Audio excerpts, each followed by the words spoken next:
والسلام علی سید الانبیاء والمرسلین وعلی آلہ واصحابہ اکرمین اجمعین۔ ماہ رمضان المبارکہ کی 23ویں شب کے نفل نمازیں اور اس کی فضیلتیں ملاحظہ فرمائیں۔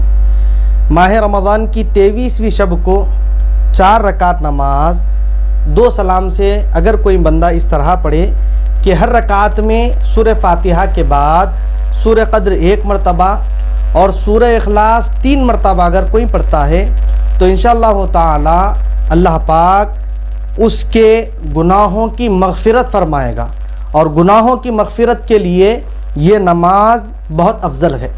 اسی طرح ایک اور روایت ہے کہ ماہ رمضان المبارکہ کی 23ویں شب کو 8 رکعت نماز 4 سلام سے پڑھنی چاہیے۔